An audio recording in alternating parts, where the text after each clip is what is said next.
How's it going? It's going, man. Everything's everything's good. Everything is happening as it's meant to, Brian. Everything is You always know? good.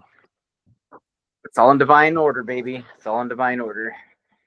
It's just like kind of like what you said a little bit ago made me think like, yeah, no matter what happens, God will use it for good. Doesn't matter how bad it is. Absolutely. Ultimately. Absolutely. It's always meant for our good. And and just kind of like how people think, oh, if I do this one thing, I won't have this challenge anymore. I've had some challenges the last couple days, which were very interesting, but nothing crazy. But I'm like, it just reiterates the fact that life never stops, and the journeys that you're on never cease. Never cease. Like Absolutely. last night, I had trouble sleeping. There was some weird stuff happening in the room, and then I felt this love inside of me from God, and I was like, all right, I'm good. I was a little creeped out. Why don't you embellish on that? What was going on in the room?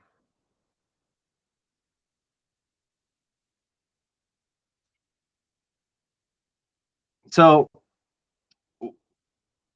it was like, well, actually, funny enough, it was probably like right before 3 o'clock in the morning,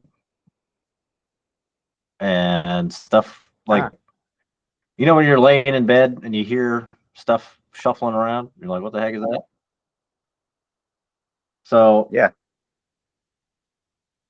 like I don't it was like these like my son's toys were moving around like someone was dropped them in a bin.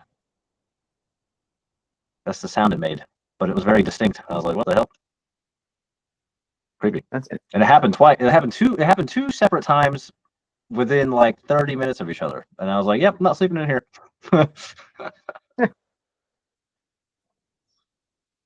So you were in your son's room?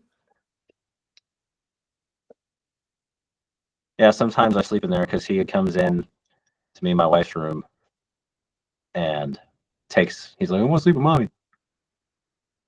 And there's not enough. Me and him are like two heaters. So the three of us sleeping in the same bed is not cool for me. Oh, I get that. I run hot all the time, baby. All the time. But yeah, man. And then what was it? What was it? Yeah. So that was interesting for sure. But it's just like a reminder of like we talk about shadow work and all this stuff and whatever. It's like it never stops. It never stops. Oh, never. Well, like I told you just a few minutes ago, I've been studying the Kabbalah. Um, and for those that don't know what the Kabbalah is, it's not a religion. It's literally just it's a spiritual teaching based off of the original text of the Bible, speaking of how basically, teaching us that everything has a divine plan. We're all here with divine purpose. Our souls come here with lessons to learn. And so we are literally consistently throughout this journey being tested. Although, yes, we will have moments, the way they explain, sometimes, a week, a month, could be a year, a couple of years where everything seems to be going perfectly, which is great. Like they said, we need those downtimes. But oftentimes we have consistent, challenges, tests coming daily, because that's how we grow. And that's how we expand our vessel, our soul, is by whatever it was we came with to learn, to grow upon, whether it's anger, fear, worry, whatever it is that you need to grow past, understanding your self-worth, all those types of things. Then basically we will be tested in those areas so that we can grow. Oftentimes a lot of people are ignoring those tests, so they tell us to stay away from instant gratification. So when you're feeling uncomfortable, when you're feeling pain, when you're feeling worry, when you're feeling any of it, don't, they teach pause. So pause, let yourself feel it, and don't react, because most people react and want to run away from it. And so then they're never learning the lesson. So then they have to come back over and over again, learning the same lessons, when your soul comes back, instead of it coming back and having a different life or learning a different lesson. Like he says, you can fulfill like all your deepest desires. You can literally learn all of your, they call it cocoon, your soul's baggage. You can learn all of it. He said in a year, if you really do the spiritual work, you can learn it all in a year. But oftentimes most people don't because they're running away from the tests. So like you said, we're always going through the tests, always being tried, not in a bad way. It's all for our good. You know, we oftentimes as humans look at it like from victimhood, but we're not victims. We're here purposely. Our souls came here by choice to come and learn these things and experience this. And God knows what God's doing. That's why things always work out. So Yeah, I mean, that's what I think that's the biggest thing that probably shifted my perspective is when you realize everything has a purpose. Like everything. absolutely. Like when you're able to pause, like what am I, like we talk about, like what am I supposed to learn from this? You know? Absolutely. And like you and I've talked about, it's funny because I just recently started studying this stuff because I saw a guy who teaches it, David Guillaume. I've seen him on a couple of other podcasts that I watch, and he's been teaching it now for several years. But he said, he goes, I was a student, I believe it was either for 5 or 9 years, whatever it was, before he even started teaching. But yeah, it's really that pause and you know, understanding that everything is trying to help you be better. So like he says, he goes, you know, you had that girlfriend that cheated on you, you had whatever it is that we look back in our lives and be like, oh my gosh, but it was all there with the intention to help you. But our human mind wants to tell us that it's, you know, against us and things coming against us. We have one God, and our God is good, and God always wants everything for our highest good, wants to give us everything for our highest good, which includes the challenges and the tests that help us grow, right? So when you start to be able to understand that and see things from that space, man, it makes this life a whole lot more fun. You kind of realize like, hey, that's awesome. This challenge came. Thank you, God. Even if it seems like the most horrific challenge, it's still there to help you out. So You know what I think too is like even something as basic as like when people are arguing and it's like when you're creating, like I think a lot of times we create our own problems because it's like, oh, I have this perspective, this is my opinion, I must be right.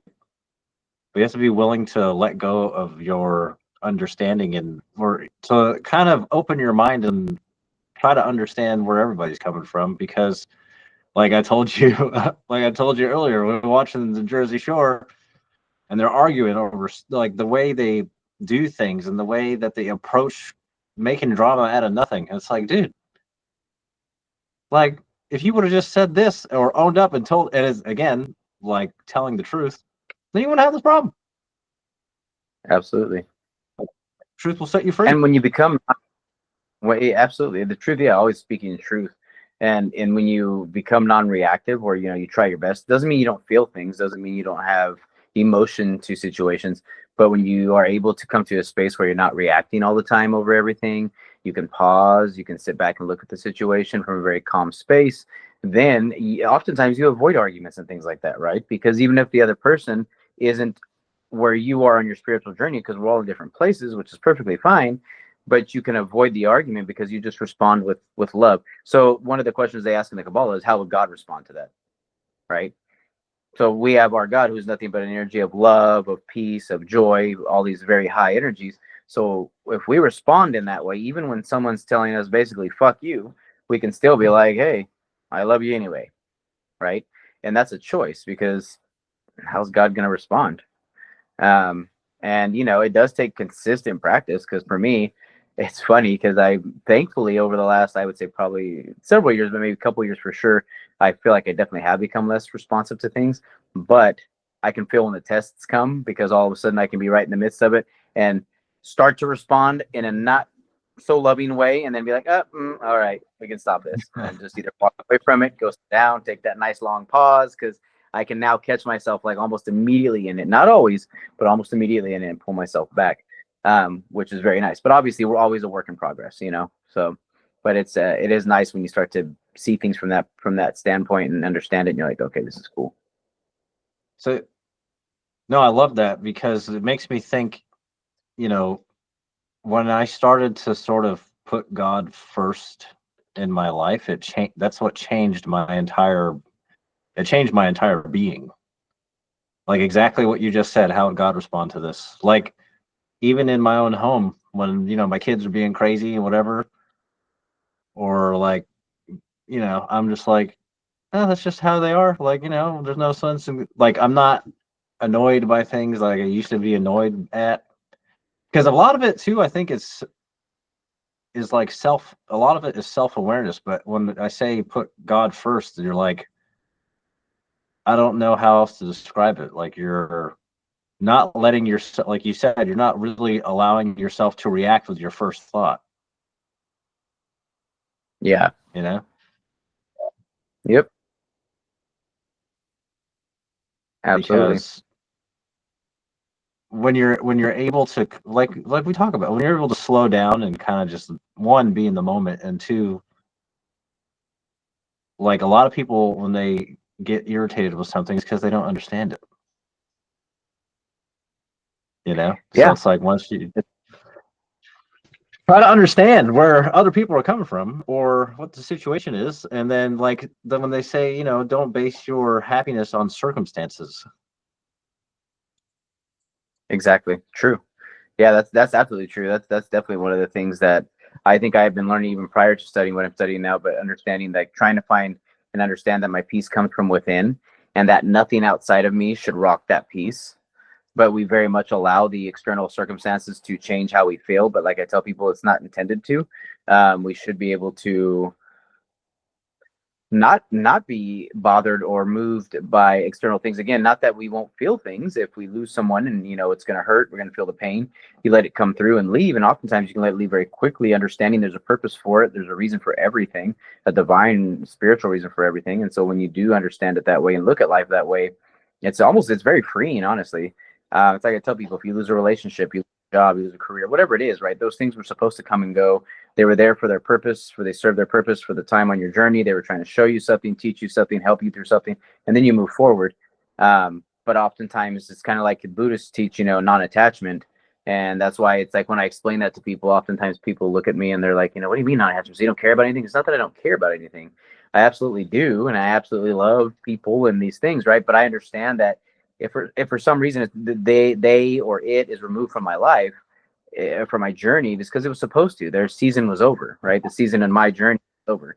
And I tell people, once you can start to live that way, you still feel the emotions, the human emotion, but you just understand that it was there for its purpose and for its time. And sometimes the season can be a whole lifetime, right? But like I tell people, when something or someone is attempting to be removed, when the creator is attempting to remove that person, or that thing, let it go. It's okay. If it's intended to be on your journey and come back, it will. You know. And I can look back on my life now and look at things and be like, yeah, there was. And then because we are given free will, because God, the Creator, won't insert Himself into our life without our allowing, basically, God will be speaking to us. Our soul's trying to give us, hey, these nudges, these messages. But if we're not listening, God's like, all right, you can go stay on your path and make shit hard, or you can listen to me and make it a little bit easier. So it's like when you start to understand that all those lessons are there to help you, and when something is trying to leave your life, instead of being like, no, I'm attached, I need to hold on, you can just be like, all right, no worries, go ahead and move on. And yes, feel the pain, feel whatever it is, and then move forward. And then life, it opens even more beautiful doors. Because like I say, if something's always removed, there's something greater coming. That's exactly, that's exactly, that's a story about the Bible story of Job, where he lost everything and God restored him double what he had, which is an Absolutely. example. And unshakable faith, right? Unshakable faith by Job. Yeah. So, like, think about, like, when you said a season could be a whole lifetime, that scared the shit out of me when you said that, because I'm like, no, that Yeah. means you're not learning anything. Well, the thing is, from my understanding, the way the Kabbalah teaches is basically, if you're not learning, if you're in fact not learning the lessons you're intended to be given, so like someone who is very, which are a lot of folks that are very opposed to change, opposed to the learning of things, basically the creator starts to prepare you for death out of this lifetime, because you're just not listening this time, right? And so your soul's not doing what it's supposed to do, because it's literally here to expand consistently throughout this lifetime. um, And so, yeah, it is a kind of a scary thing. What I feel like a season of someone could, like someone or something could be for a lifetime is, so like if you're given a partner, a spouse, whatever the case is, right, and he or she is supposed to be there for the rest of your journey or for that journey, and it could be another 20, 30, 40 years, whatever it is, that was intended to be, they were intended to be there, right? But oftentimes, because of our belief systems, we come in, we get into a relationship, and we believe this person is okay. That's it. This person is supposed to be there forever, but yet you're both miserable. It's a very toxic relationship, and you're holding on to it for dear life because you think you're supposed to be there because of a belief system. And I tell people, like, that is no longer benefiting your soul. Yes, you were supposed to learn something from it and then allow it to leave. But oftentimes people hold on to things for a lot longer than they're supposed to. Me having done that in my past as well. So really learning that, hey, when it's time for something to go, whether it be a person, a place, a thing, whatever, let it go. So It's that's amazing because it makes me think about like even certain people in relationships where it's not only about when you have attachment, you also have this need to control.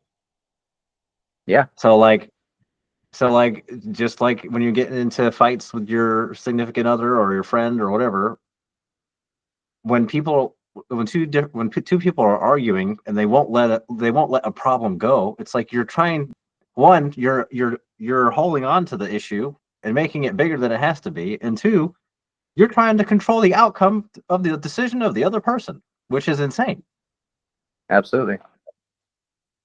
And Yep, like it just leads to more problems instead of just like, dude, let it go.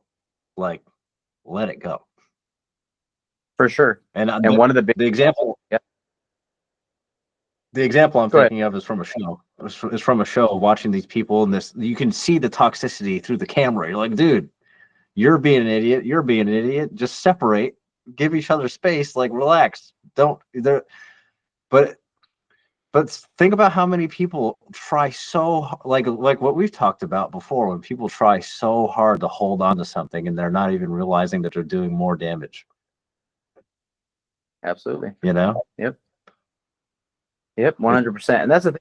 Like, we are not intended to control anything or anyone external of us. And that includes our children, definitely not our partner. I mean, anyone, family, anybody. We're not intended to try to control anything outside of us. Like I tell people, work on being a better version of you mentally, physically, and spiritually. That's literally the only control we're really intended to have, is becoming a better version of yourself, preparing yourself for what God has for you, for these great blessings. But the more we try to control externally, the slower we're causing, from what I understand, is the slower the things that we truly desire will come, because we're causing a separation between us and those things by trying to control circumstances. So it's like we have a partner, we really want them to change, so we're praying for their change as opposed to just changing yourself and becoming a better version of you. You know what I mean? Mm. And I see that in a lot of people. Just it's always trying to control the externals, and that's just literally not what we're here for. That's Dude, what I've learned. perfect. No, go ahead. No, I was just saying I've learned more and more, especially over the last like year and a half, 2 years, to back away from that and not try to control anyone outside of me but myself. Well, I have a. This is a more physical example, but it touches that concept is so perfectly exemplified in what I'm about to say. So my wife was teaching our son how to ride his bike, right? And Uh-huh. she's like on top of him, you know what I mean? Like running with him, like holding his bike and stuff, which helped. But when, like, for example, when you're teaching a child how to do something, at some point you have to just let go, let him ride the boat out into the sea. You know what I mean?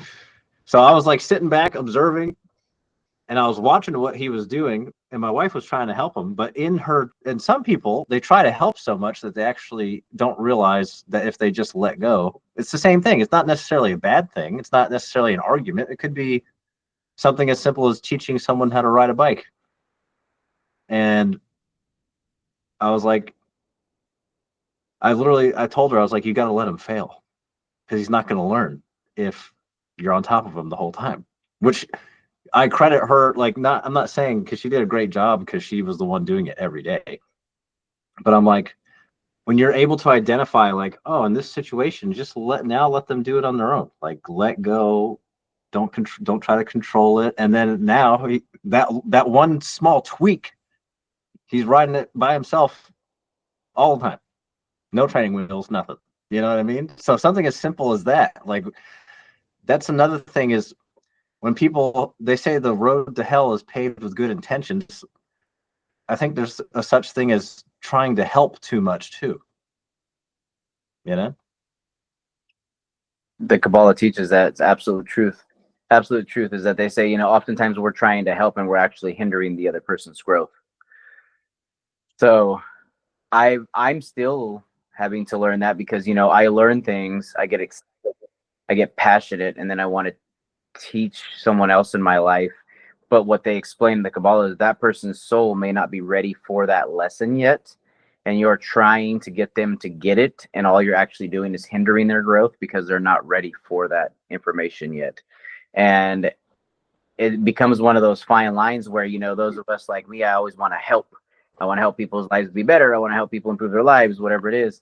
But yet, if they're not ready for that information, I'm actually causing more harm than anything. And so it's like, okay, like you said, I just back off. I'm learning now, back off, let people do what they got to do. And if that's fail, if that's, whatever the case is learn their own lessons. And if they come to me and ask for help and advice and what the case is, that most definitely I'm there because I'm here to serve. But at the end of the day, I don't need to impose this teaching or wisdom or lesson upon anybody because it's not my job. So, that's man, that's amazing because that's exactly what I've learned in my own personal journey with God. Is like you said, I get so excited about it. I get so passionate about it. But what you just said, people, like, for example, when you have people like, I don't believe in God. Okay, fine. It's not my job to convince you. But people can only have those realizations and learn the best through self-discovery. yep, absolutely. I think that's the key. I think that's the key to everything. Is like when I did when I did algebra in high school, I sucked. And then when I did algebra in college, I did fine. Everything comes Yeah. to people in different times. And then we have all these preconceived notions like by this time, by this date, you should be like this and this. And it's like, who made that rule that has to be that way? Well, that's definitely a man-made thought process, right? Because we understand that there is no actual human timeline. I understand there's no actual human timeline. So we say that everybody's supposed to be at a certain place, certain time, but oftentimes everybody's at different places on their journey. So it's like just like when they tell people, you and I were slightly having this conversation earlier, but when they're telling kids you need to find out what you're going to do and figure out what you're going to do for the rest of your life by the time you're 18. You might not know what you're doing until you're 50. You may not get to your greatest call till you're 60. I mean, it doesn't matter because it's not about that. It's about, okay, what are you passionate about? What are you being led to do in that time frame? Like, it may be one thing we've talked about Wayne Dyer often on this podcast. I mean, Wayne Dyer at one point was a teacher, then he was a college professor. When he was about to be tenured, he walked away from it because he said he knew that wasn't his thing anymore. He had a counseling practice. He walked away from that because he knew that wasn't his thing anymore. Did he even know he was going to end up being a spiritual teacher, a very renowned spiritual teacher? He goes, I had no clue, but that's what he was led to. You know what I mean? And that was like a little bit later on in his life that he really started to get known for that, for his teachings, for his writings, for all those things.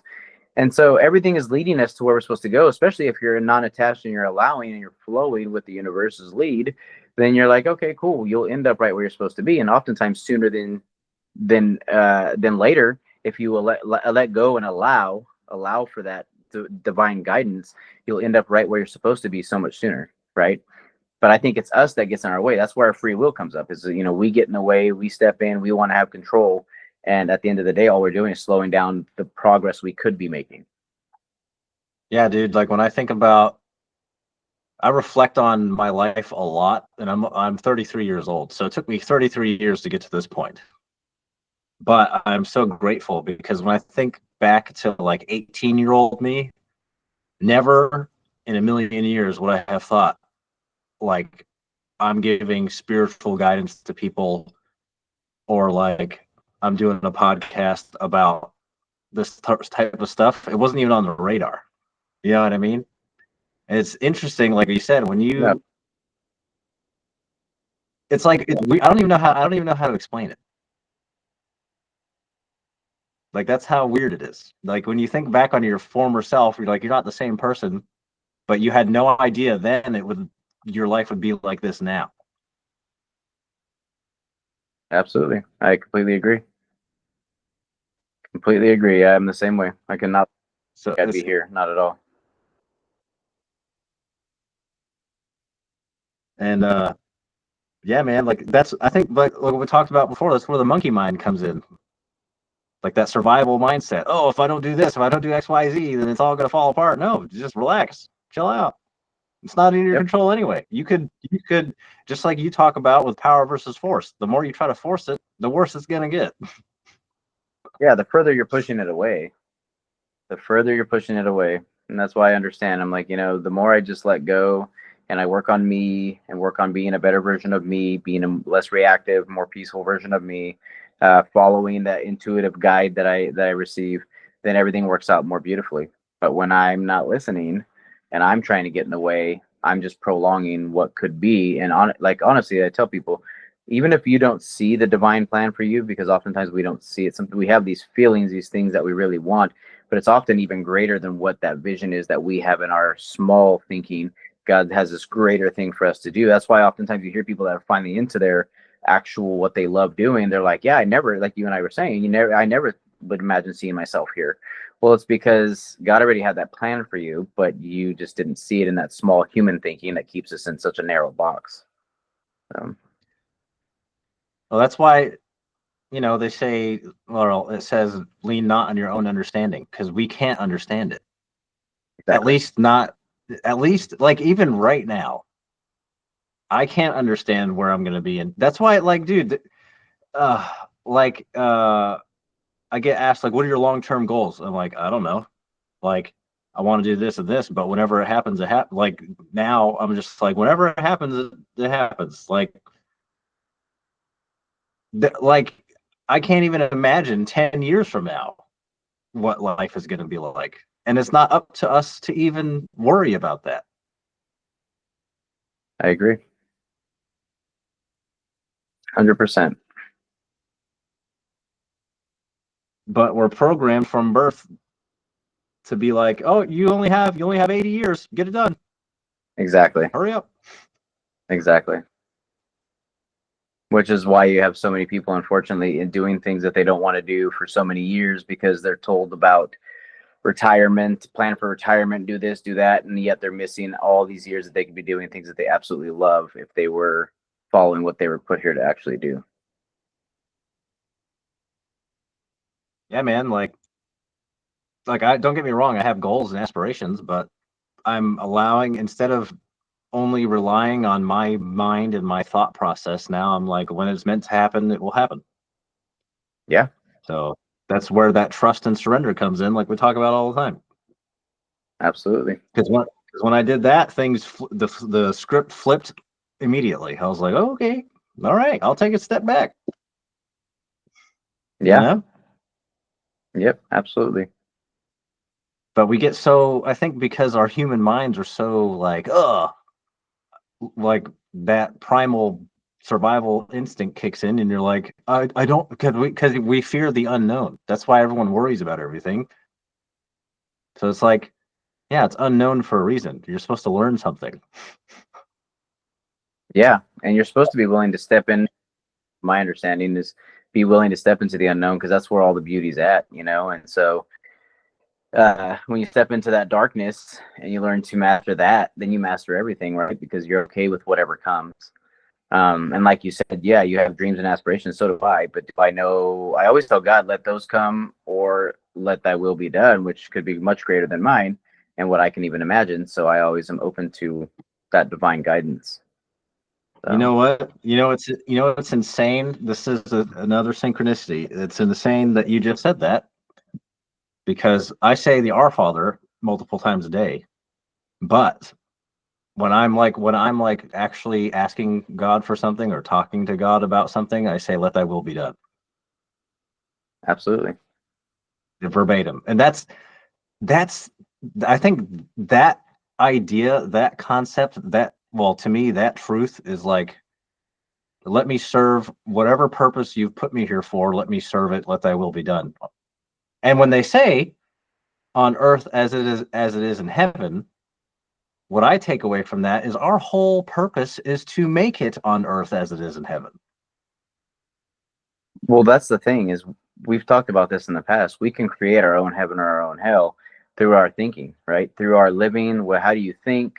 Do you trust? Do you live in true faith? Do you understand everything's working for your highest good? Even when you don't see the external showing that everything's working for your highest good, can you hold on to that faith that it actually is working out for your highest good, that actually everything is coming that your heart desires or greater, but you may not see those manifestations yet?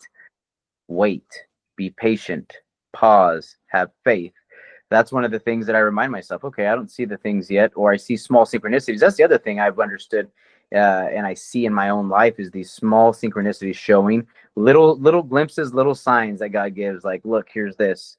Look, here's this. Like these things that you're asking for, these things your heart desires are coming, but you may not have that full manifestation yet because you're not fully prepared for it yet. You're still being prepared. So you're still supposed to be preparing yourself, taking the steps to prepare yourself, and then the full manifestation will come to fruition.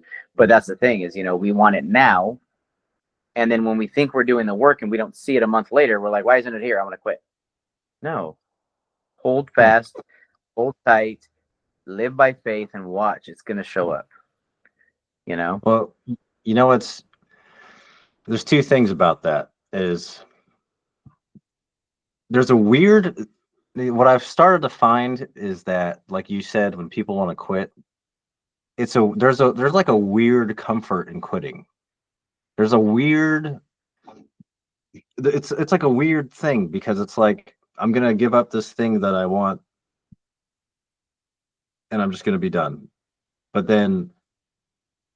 I feel like some people take like, it's like a duality, because when you quit something, now you don't have that problem anymore, but now you also haven't accomplished what you set out to do. And Well, that's the two, thing. That problem was trying to help you grow and you ran away from it. yeah, my dad, I learned, luckily I was blessed enough to learn from other people's mistakes. And my dad was talking about his brother, and he was like, don't run away from your problems because they're just going to keep chasing you. Mm-hmm. And the second thing that you just kind of reminded me of is from the movie Nefarious, when he's asking, is hell a state of mind or a place? And the demon in the movie is like, both. Or he's like, yes. So just like, heaven and hell, yes, it's both. And exactly what you just said, it's just, if you change your thoughts, you can change your life. Absolutely. How many people are living in a constant state of hell and they don't even realize it? And they don't realize it's their thinking that's leading them to that. And It's our it's thinking. like, bro, Want to be. It's the lack of being willing to change who we are, and look at the fact that we're the problem, and we need to change us. Oftentimes we're the common denominator in everything that's going on in our life, and we're blaming everybody else and everything externally, but we're the actual problem. When we fix us, everything externally will fix itself as well. yeah, I think that's where, like we've talked about before, that's where, well, one, self-awareness, but also discernment comes in. Yeah.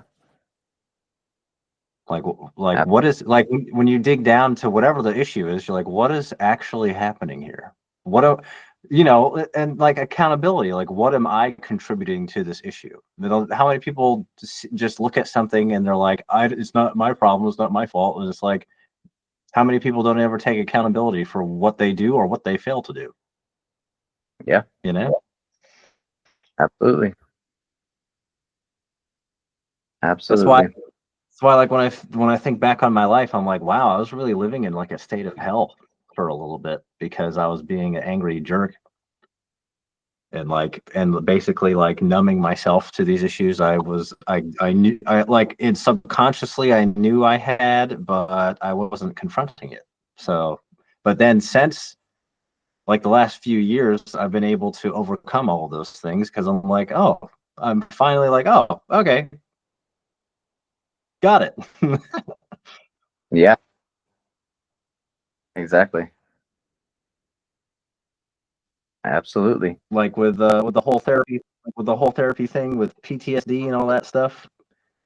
Like I just kind of like drowned it out in different ways, and then it took years to realize like, oh, if I actually confront this thing instead of let it control me, and like it's kind of a complex thing to try to navigate, to try to explain it to other people, but that's where that trust comes in, is like, okay, there's this monster in the room. What are you going to do about it? Are you going to continue to feed it, or are you going to let it starve? Yeah. Yep. And that's the thing, is you need to step into the darkness. That's why they say you got to master the dark and the light. You got to be willing to master both. Well, you can't have light without darkness. Exactly. You got to have one without But the other. But we all want to run from that dark shadow side, though. yeah, that's why like that Facebook reel I sent you when you're walking through the dark night of the soul, like you Yeah, own the place. absolutely. 100%. Because I think, I think, you know, it, it's not really any, when I think about it, it's not really anyone's fault per se. It's just that people aren't even aware of stuff like that. Yeah, Like like everything's on such a deeper level than we even realize. exactly. So Yeah, absolutely. Absolutely. My my lovely device here is gonna need to be charged. Since we had so many technical difficulties this evening for some unapparent reason. Everything has its purpose, though. yeah. But I think it's Are you still saying been. are you trying to cut the recording right now? Do I want to? No. But since Oh. nothing wanted to work today, um, like I said, there was I guess those opposing forces were really trying to impose their will today. Yeah, They're like, man. we I don't want mean, that, that's want that message out there. no, they're gonna It's wake all for people up to good. the secret. Yeah, exactly. And that's the thing. It's all for our good. It's all for everyone's good in all reality. So even those things, those are tests. It's like we talked about earlier, the tests. I think those things are tests. Like, okay, are we just going to just say, man, forget it? Or are we going to keep going through? So I'm like, well, let me come all the way down to my phone. Go from from a computer to a iPad to a phone. Amazing. It's wonderful. But I sit in it and say, thank you, God. All is good. All is well. So,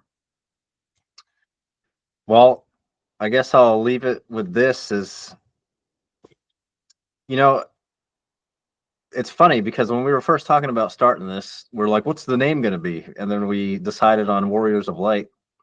And it's actually very fitting because I was listening years, like over a year later, I'm listening to some video and it says, like, spiritual warfare is a part of life.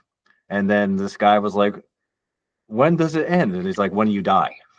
It never ends. yeah, So that's the thing, is the tests will keep coming. You just have to be able to discern what you're trying to be taught in that moment and absolutely. keep And the fighting. best, yeah.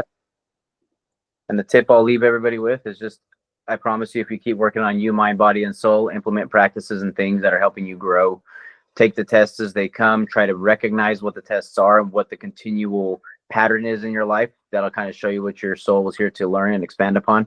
And then the tests start to kind of fall away and go away. Once you learn, that goes away. Yes, there will be more tests in different areas because your soul is always trying to expand. But you will have moments of, and like from my understanding, extended periods of peace and calm, but the tests will be back because you're intended to learn and grow throughout this whole journey. So Amen, brother. All right, brother man. Well, much love to everyone. Thanks, guys, for listening. Yeah, we'll catch you in the next one. Be safe. Have faith.